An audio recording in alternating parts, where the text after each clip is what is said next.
கலகிழந்து செயமறையோடு இலை குலமோமே உயிரே இலை குலமோமே கலகிழந்து செயமறைந்து இலை குலமோமே உயிரே இலை குலமோமே இலை கொடுத்து வேதனை கற்றோ பழியிழந்து வாழ்வை இழந்தோ பழியிழந்து வாழ்விழந்தோ பழியிழந்து செய்யணும் இலை கொள்ளுவோமே உயிரே இலை கொள்ளுவோமே.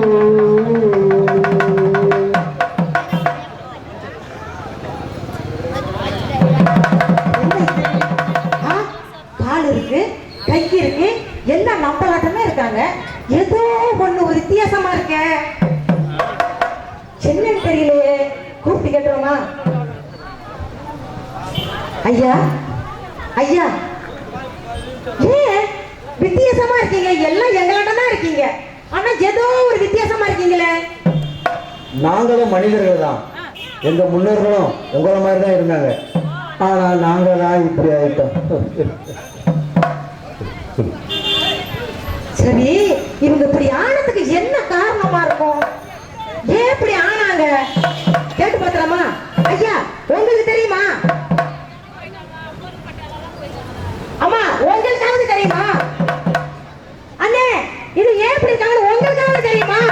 வித்தைகள் செய்ய வந்தேன், சொல்ல வந்தேன். வித்தைகள் செய்ய வந்தேன், சொல்ல வந்தேன். வித்தைகள் செய்ய வந்தேன், சொல்ல வந்தேன். வித்தைகள் செய்ய வந்தேன், சொல்ல வந்தேன். கத்தூரியாக இனி கல்வத்தை ஒழியாமல், கத்தூரியாக இனி கல்வத்தை ஒழியாமல். பிளாஸ்டிக்கை ஒழிக்க வேணும், சுற்றுச்சூழல் காக்க வேணும். பிளாஸ்டிக்கை ஒழிக்க வேணும், சுற்றுச்சூழல் காக்க வேணும். சந்ததி வாழ வேணும், சந்ததி வாழ வேணும், மனிதர்கள் வாழ வேணும். சந்ததி வாழ வேணும், மனிதர்கள் வாழ வேணும். அப்படி சொல்லி அம்மா, இவங்க இப்படி ஆனாததுக்கு என்ன காரணம் நீங்க கேக்குறீங்களா? நான் சொல்ற கேளுங்க. அந்த காலத்துல கடைக்கு போய் பொருட்கள் வாங்க போனோம்னா துணி போய் எடுத்துட்டு போவோம், இல்லாட்டி கூட மூங்கில்ல பண்ண கூட எடுத்துட்டு போவோம், பெரம்புல பண்ண கூட எடுத்துட்டு போவோம். அதுக்கப்புறம் கொஞ்ச நாளைக்கு அப்புறம் ஒரு 30 வருஷத்துக்கு முன்னாடி என்னாச்சு, ஒயர்ல அப்படின்னா கூட எடுத்துட்டு போவோம். ஒரு கூட வாங்கினோம்னா ஒரு 5 வருஷம் வரும் வீட்டுக்கு. அந்த அளவுக்கு இருந்தது நம்மளுடைய பொருட்கள் வாங்கக்கூடிய பையெல்லாம். ஆனா இப்போ ஒரு 10-15 வருஷமா என்னாச்சு, மளிகை கடைக்கு போனா பிளாஸ்டிக் பை, காய்கறி கடைக்கு போனா பிளாஸ்டிக் பை, துணி கடைக்கு போனா பிளாஸ்டிக் பை, மருந்து கடைக்கு போனா பிளாஸ்டிக் பை, மீன் வாங்க போனா பிளாஸ்டிக் பை, கறி வாங்க போனா பிளாஸ்டிக் பை, கோயிலுக்கு போறப்ப அர்ச்சனைக்கு போறப்ப பிளாஸ்டிக் பை தான் எடுத்துட்டு போறாங்க. இப்படி எல்லாத்துக்கும் பிளாஸ்டிக் பையில போய் என்ன ஆச்சு, காலையில இருந்து ராத்திரி வரைக்கும் ஒவ்வொரு குடும்பத்திலும் எத்தனை பிளாஸ்டிக் பையை வாங்கிட்டு போறாங்க வீட்டுக்குள்ளார. அதை வீட்டுக்குள்ளே வச்சிருக்க முடியுமா? வெளியில வருது. அது யாரு தலையில விடியுது? மாநகராட்சி தலையில விடியுது. மாநகராட்சி இத்தனை பிளாஸ்டிக் பையும் என்ன பண்ணுவாங்க, எங்க போய் கொட்டினாலுமே அது மண்ணுக்கு கெடுதலான ஒரு விஷயம் தான். மண்ணின் வளத்தை கெடுக்கும், மழை சேமிக்கலை தடுக்கும், சுற்றுச்சூழலை பாதிக்கும். அதனால அதை கொட்டாமலும் இருக்க முடியாது, கொட்டினாலும் இவ்வளவு பிரச்சனை. அதனாலதான் சொல்றோம், பிளாஸ்டிக் பொருட்களை பயன்படுத்துவதை நீங்க நிறுத்துங்க. பிளாஸ்டிக் பையை பயன்படுத்தாதீங்க. ஏன்னா அந்த காலத்துல நோய் நொடியே இல்லாம இருந்துச்சு. இப்ப என்ன பண்றாங்க, எல்லாருக்கும் மனிதர்களுக்கு ரொம்ப எதிர்ப்பு சக்தி எல்லாம் குறைஞ்சு போச்சு, எதுக்காக நோய் வருது அப்படிங்கிறாங்க. ஏன் வருது? இந்த மாதிரியான விஷயங்கள்னாலதான். இந்த பிளாஸ்டிக் பொருட்களை பயன்படுத்துறதுனால எவ்வளவு கெடுதல்கள் இருக்கு. குறிப்பா அதை எரிக்கிறதுனால புகையில கேன்சரே வருதுங்கிறாங்க. சொன்ன மாதிரி மழை நீரை சேமிக்க முடியாம போகுது, அதனால வறட்சி, விவசாயம் பாதிக்குது, விளைச்சல் இல்ல, பஞ்சம், பட்டினி, இப்படி வரிசையா எவ்வளவோ சொல்லிட்டு போனா அப்படிப்பட்ட பிளாஸ்டிக் நமக்கு தேவையா? நமக்கு எளிமையா இருக்குன்னு சொல்லிட்டு கடையில வாங்குறதுக்காக அதை பயன்படுத்த ஆரம்பிச்சோம். நமக்கு ரொம்ப உதவியா இருக்குன்னு அது ரொம்ப ஆர்வமா வாங்கிடும், ரொம்ப டீசெண்டா இருக்குன்னு கையில எடுத்துட்டு போறோம். அப்படி பண்ணின அந்த விஷயம் தான் இன்னைக்கு நமக்கு எதிரியா ஆயிடுச்சு. நம்ம மனித இனத்துக்கே எதிரியா இருக்கு. நம்ம கிராமத்துல எல்லாம் ஒரு பழமொழி ஒன்று சொல்லுவாங்க, சொந்த காசுலயே சூனியம் வச்சுக்கிறது. அது மாதிரி ஆகி போச்சு. இந்த பிளாஸ்டிக்கை நம்ம ஒழிச்சாதான் ஆரோக்கியமா வாழ முடியும். ஆமா. அது தெளிவான ஒரு விஷயம். கண்டிப்பா. உலக வெப்பமயமாதல் அப்படிங்கிற குளோபல் வார்மிங் ஓசோன் படத்துல ஓட்டம் விழுந்துருச்சுங்கிறாங்க. அதனால சூரியன்ல இருந்து வர கெட்ட கதிர்கள் நம்ம மேல படுதுங்கிறாங்க. அதனால தோல் நோய்கள்லாம் அதிகமா பரவுதுங்கிறாங்க. இப்படி சொல்லிக்கிட்டே போல பிளாஸ்டிக்கோட கொடுமைகளையும் அந்த பாதிப்பையும். அதனால இந்த நிமிஷம் இந்த நொடி நாம ஒரு முடிவு எடுக்கணும். இனி பிளாஸ்டிக் பொருட்களை பயன்படுத்தக்கூடாது. முக்கியமான ஒரு விஷயம் இருக்குங்க. தூய்மையான சென்னைன்னு சொல்ல வந்திருக்கோம். குப்பை இல்லாத சென்னை நகரத்தை உருவாக்கணும்னு சொல்றோம். இப்ப சேர்ற குப்பையில 3/4 பங்கு குப்பை பிளாஸ்டிக் பொருட்களை பயன்படுத்த நிறுத்தினாலே குப்பையில பாதிக்கு மேல குறைஞ்சிரும். நம்ம பணியாளர்களுடைய பணியெல்லாம் எளிமையாயிரும். நிச்சயமா தூய்மையா இருக்கும். அது மட்டும் இல்ல, மனிதர்களுக்கு இவ்வளவு கொடுமை. ஆடு மாடு அதுக்கு பாட்டுக்கு சாப்பிட போதுங்களா, இந்த பையை முழுங்கிடுதா, தொண்டை அடிச்சு செத்தே போயிடும். இதெல்லாம் தேவையா? நினைச்சு பாருங்க. இப்படி கொடுமையான பிளாஸ்டிக் பொருட்களை இனி நாம் பயன்படுத்தக்கூடாது. மனிதனத்துக்கு எதிரியாய் மாறி இருக்க பிளாஸ்டிக் பையை பயன்படுத்தக்கூடாது. பிளாஸ்டிக் பொருட்கள் தவிர்க்கணும்னு சொல்லி அருமையான ஒரு பாடல்ல நம்ம ஸ்டாலினையும் கார்த்திகை ஆட விடுவோமா?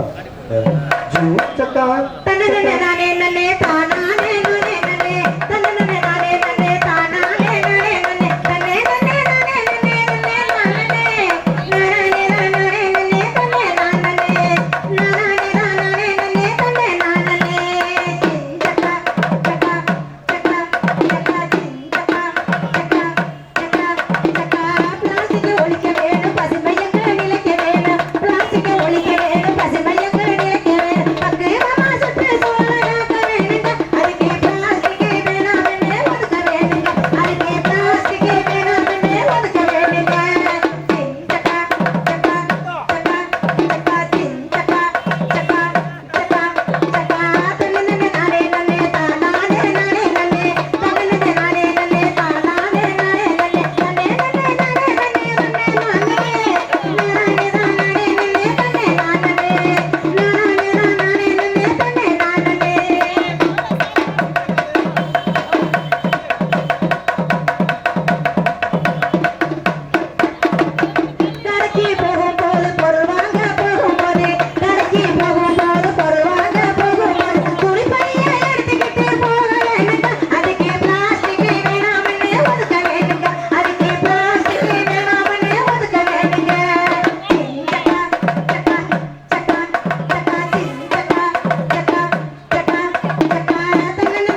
முழுமையான செய்தி அப்புறப்படுத்த விஷயமா சொன்னோம். வீடுகள்ல என்ன பண்றாங்க அப்படின்னு. அதே மாதிரி பிளாஸ்டிக் பொருட்களை தவிர்க்கணும்னு சொன்னோம். அப்படி எல்லாம் சொல்லிட்டு இந்த மக்கள் முன்னாடி நம்ம சொல்லியிருக்க கருத்தை எல்லாம் மற்றவங்கள்ட்ட அவங்க சொல்லணும் அப்படிங்கிற எண்ணத்தோடு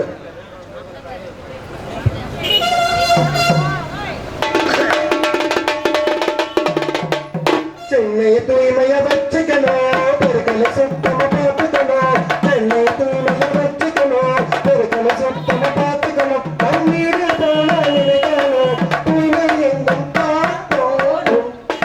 சென்னையை தூய்மையா வச்சுக்கணும், பெருக்கலை சுத்தமா பார்த்துக்கணும். தண்ணீர் போல நினைக்கணும், தூய்மை எங்கும் காக்கணும்.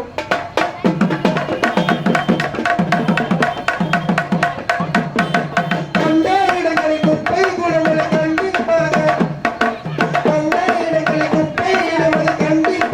தடுத்திடணும். குப்பை தொட்டியை பயன்படுத்தி குப்பையை அப்புறப்படுத்த வேணும்.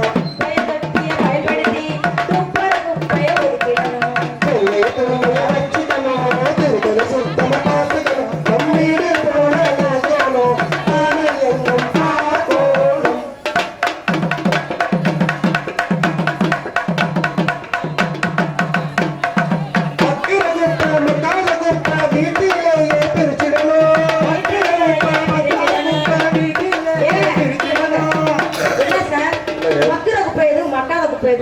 மக்கறதுனா நீங்க, மக்காதனா நான். பள்ளிக்கூடம் போற குப்பை, மக்காத குப்பை பள்ளிக்கூடம் போற குப்பை. அதாவது மண்ணுக்குள்ள போட்டோம்னா மக்கி போகுது பாத்தீங்களா, மண்ணோட மண்ணா கலக்குதுல்ல, அதுதான் மக்கற குப்பை. அது என்னென்ன அப்படின்னா இளவலை, பேப்பரு, உணவு கழிவுகள், காய்கறி கழிவுகள், நம்ம சாப்பாட்டு மிஞ்சி போறது, இதெல்லாம் வந்து ஆமாங்க. இந்த மாதிரி சாணங்கள் எல்லாம் மண்ணுல சீக்கிரமாவே மக்கி போயிடும். ஆனா மண்ணுல மக்காத பொருட்கள் இருக்கு. அது என்ன தெரியுமா? பிளாஸ்டிக் பை, பிளாஸ்டிக் டம்ளரு, பிளாஸ்டிக் கப்பு, உடந்த பிளாஸ்டிக் சாமான்கள், தூங்கா, கண்ணாடி, இரும்பு, இதெல்லாம் அவ்வளவு சீக்கிரம் மக்காது. அதனால அந்த பொருட்களை மண்ணில் நம்ம போடக்கூடாது. மறுசுழற்சி முறையில வேற பொருள் பெயர் கட்டு பயன்படுத்தணும். ஆமாங்க. மக்கள் குப்பை, மக்காத குப்பை, இந்தியிலேயே பிரிச்சிடணும், இந்தியிலேயே பிரிச்சிடணும். நம்ம தனியார் கையில் பொறுப்பா கொடுத்து உதவிடணும், பொறுப்பா கொடுத்து உதவிடணும். சென்னை தூய்மையா வச்சுக்கணும், பெருக்கலை சுத்தமா பார்த்துக்கணும். தண்ணீர் போல நினைக்கணும், தூய்மை எங்கும் காக்கணும்.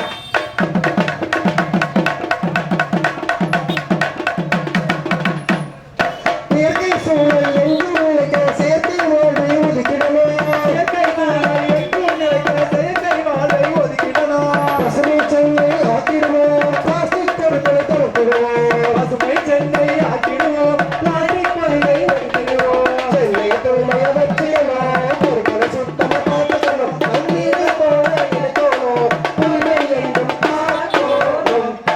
தூய்மை எங்கும் காக்கணும், தூய்மை எங்கும் காக்கணும் அப்படின்னு சொல்லி இது பள்ளிக்கூடங்களில் பாடக்கூடிய பாடல். அதனால இந்த குழந்தைங்களுக்காக இந்த பாட்டு பாடியிருக்கிறோம். இன்னும் பல்வேறு செய்திகளை நம்ம சொல்லியிருக்கிறோம். தொடர்ந்து ஒரு நாட்டுப்புற பாடலோட நிகழ்ச்சி போகும். இப்ப ஒவ்வொரு வார்டு சுத்தமா இருந்தா இந்த மாநகராட்சி சுத்தமா இருக்கும். இந்த மாநகராட்சி மாதிரி எல்லா மாநகராட்சி, ஊராட்சி, மாவட்டம் எல்லாமே சுத்தமா இருந்தா இந்த நாடே சுத்தமா இருக்கும். இந்த நாட்டோட சுத்தம் நமக்கு அசைத்தோம் புரிய வேண்டும் நினைத்தோம். இந்த நாட்டோட சுத்தம் நமக்கு அசைத்தோம் புரிய வேண்டும் நினைத்தோம். அது பள்ளி காரணம் நாங்க சொல்லி வந்த விஷயம் புதுசு, நீங்க வைக்க வேண்டுமே மனசு. நாங்க சொல்லி வந்த விஷயம் புதுசு, நீங்க வைக்க வேண்டுமே மனசு. அந்த இடத்துல குப்பை கூலங்களை கொட்டுவதை நாம் நிறுத்தணும். அந்த இடங்களை குப்பைகளை நாம் கொட்டுவதை நாம் நிறுத்தணும்.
நல்ல பல கருத்துக்களை சொல்லியிருக்கிறோம்.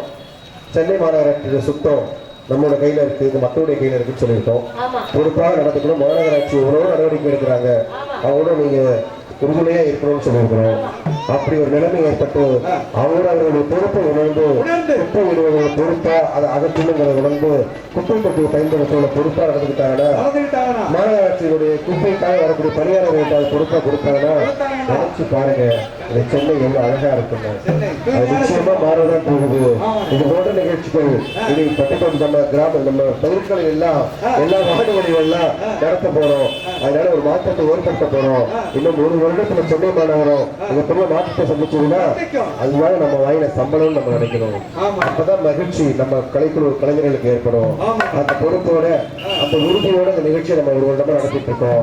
அந்த வகையில இந்த வாய்ப்பளித்த 2வது மண்டலத்தைச் சேர்ந்த உதவி ஆணையர் அவர்களுக்கும், நிர்வாக பொறியாளர் அவர்களுக்கும், உதவி நிர்வாக பொறியாளர் அவர்களுக்கும், உதவி பொறியாளர்கள் அவர்களுக்கும் மற்றும் அனைத்து அதிகாரிகளுக்கும் பணியாளர்களுக்கும் கலைக்குழு சார்பாக மனமார்ந்த நன்றி தெரிவித்து இவ்வளவு நேரம் நிகழ்ச்சி கண்டுகளித்த உங்கள் அனைவருக்கும் நன்றி கூறி இங்கே ஒளிவொலி அமைப்பை சிறப்பாக செய்திருக்கின்ற சவுண்ட் சர்வீஸ் ராஜா சவுண்ட் சர்வீஸ் அவர்களுக்கு கலைக்குழுவின் சார்பாக எங்களுடைய மனமார்ந்த நன்றியை தெரிவித்து உங்களிடம் விடைபெறுகின்றோம். நன்றி, வணக்கம்.